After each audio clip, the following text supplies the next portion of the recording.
The sand dog was playing with a vine gourd on the ground, when suddenly it sensed something was wrong. Out of the desert darted a wild rabbit, sprinting as fast as it could. The sand tribe members quickly grabbed their rifles, and fired at the rabbit. The tribal children cheered and danced with excitement. Just as they thought they could enjoy an extra meal that evening, a deafening noise rumbled from afar.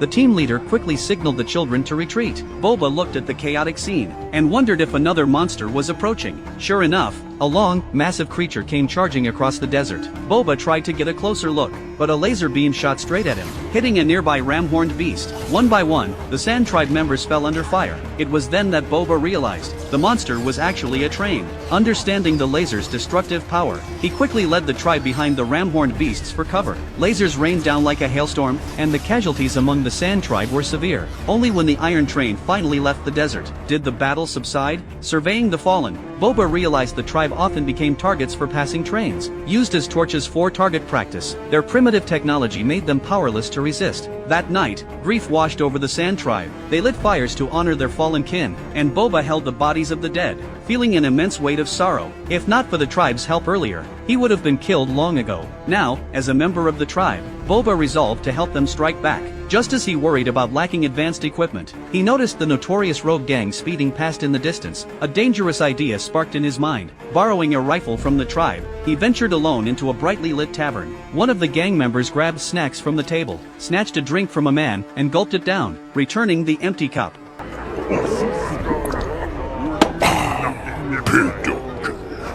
The man felt humiliated. It's not right. Did you say something? And his reaction didn't go unnoticed. Not wanting to lose face in front of his girlfriend, he stood up. The tavern fell silent. A burly gang leader stepped forward, grabbing the man's collar, and pressed a glowing electric baton against his stomach. The man grimaced in pain, and his girlfriend was affected as well. Just then, the tavern door opened, and a muscular man appeared. His heroic presence restored the room's tension. The rogue gang realized he was no ordinary opponent, grasped their weapons, and prepared to fight. The gang leader tried to strike first, but Boba hit him in the nose. Another accomplice reached for a gun, but Boba shot it with his rifle. Then he slammed the butt of his rifle into the other gang member.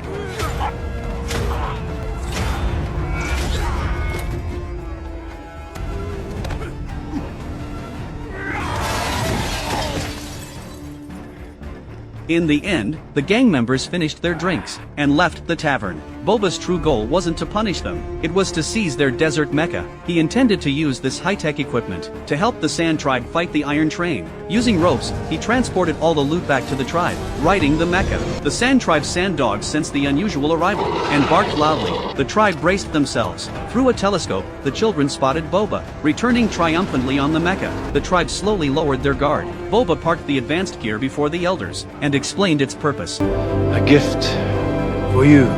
But when he turned around, he saw tribe members gathering around the mecha, planning to dismantle it for scrap. He hurried to stop them, and then explained to the team leader.